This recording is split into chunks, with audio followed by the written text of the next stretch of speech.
Welcome to Sagar's Reveries. I'm Sushma Sagar. All content on this channel is drawn from my original work.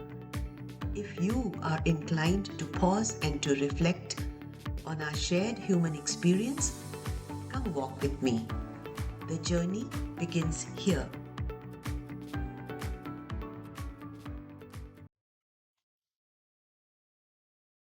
We will begin with a story, The Golden-Haired Boy. A new family has rented the corner house, Mrs. Mehta, the neighborhood gossip announced. They are Bajwas. They have a boy and a girl. I am told Mr. Bajwa has a job in a showroom. I hope they are peaceful people, my mother commented. The Bajwas turned out to be unobtrusive to the point of being almost forgotten by us. Small tidbits filtered out over the months. Bajwa Sahab is very stern. His wife and children become quiet whenever he is around. Mrs. Mehta rolled her eyes. Despite their straitened means, the kids were studying in the most elite school in town. And both of them were bright, evoking both admiration and envy among the neighbors. The 12-year-old Param was a pretty boy, fair-skinned, grey-eyed, and with heavy golden brown tresses that reached down to his knees. On Sundays, his mother would sit on a stool in the courtyard and wash his hair with mugfuls of water from a bucket. This made matters unpleasant for the boy because some of the older kids took to teasing him. "Hey, golden girl," they yelled. He began to hate his hair. "Why do we keep long hair?" One evening he questioned his father at dinner time. Mr. Bajwa stared at his son. "It is a tenet in Sikhism. It is also an unbroken tradition in our family," he said briefly. Param was unconvinced, and the father's expression grew thunderous. Unaware of the undercurrents, Bali, the little sister, piped up. "I will marry a clean-shaven man." Mr. Bajwa wiped his hands and glanced at his wife. "Teach them to read the Gurbani," he told her. Years passed. Then one morning, Mrs. Bajwa was seen distributing boxes of laddus to everyone. "Param has scored 90% marks in the board exams," she announced, her face glowing. Everyone speculated about Param's bright future. No one foresaw the storm that arrived instead. One afternoon, we heard Mr. Bajwa bellowing loudly and doors banging like pistol shots.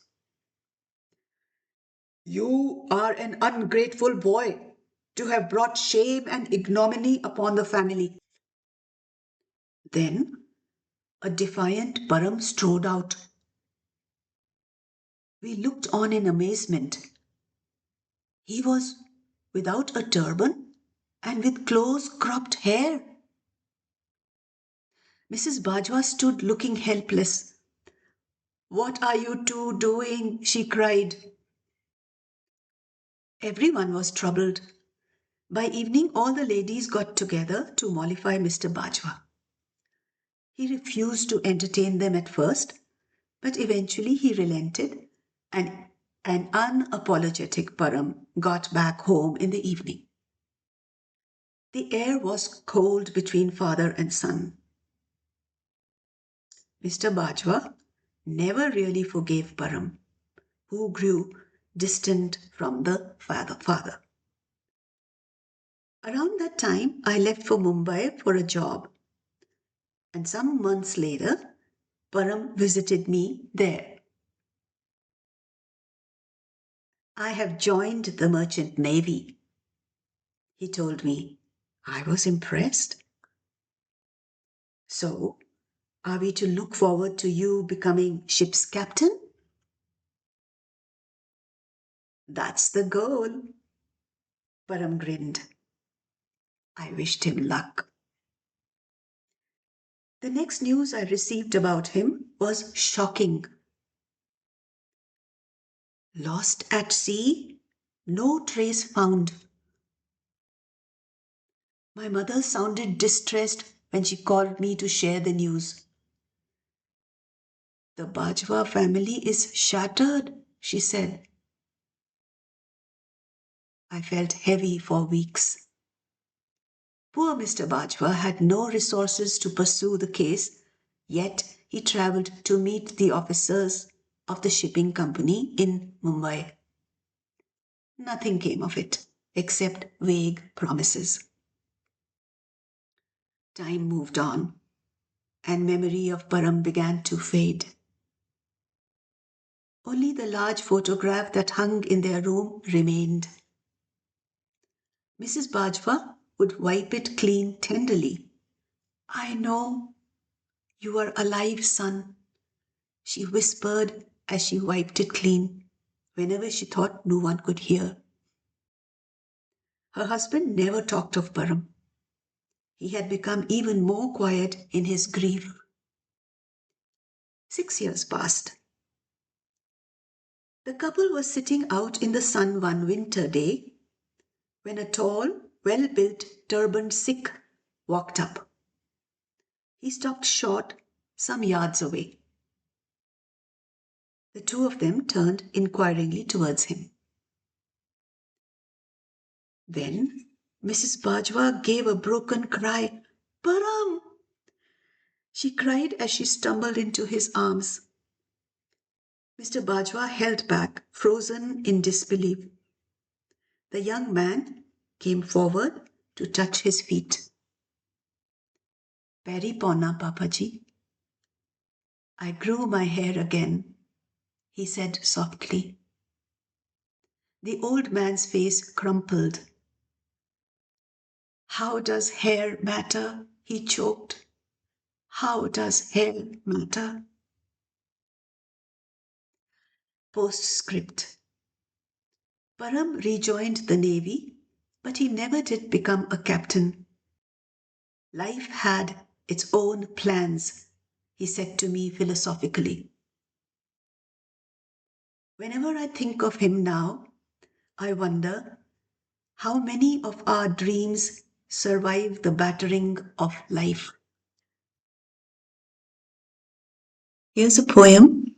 I've titled it My Desires. Like butterflies, my desires, like passing clouds, like heaving seas, like shimmering trees in summer storms. The promises to self I thought I'd carry through, the teeming youthful fantasies that seemed so achievable and true, today stand embarrassingly stark, like harvested peanut haulms. Let's listen to a couple of verses from the Bhagavad Gita. Bhagavad Gita, chapter 6, verse 5. Quote, let a man lift himself by himself, for the self alone is one's friend and the self alone is one's enemy. Unquote. Our greatest battles are fought within. Life may alter our paths, humble our certainties, yet the power to rise inwardly remains alive within us. Chapter 3, verse 19. Quote, therefore, without attachment, constantly perform the work that must be done, for by performing work without attachment, one attains the supreme. Unquote. Comment. This is a recurring commandment in the Gita because the one goal that matters is attaining the supreme. Thank you for staying till the end. Please like, subscribe, and press the bell icon. Lots of love.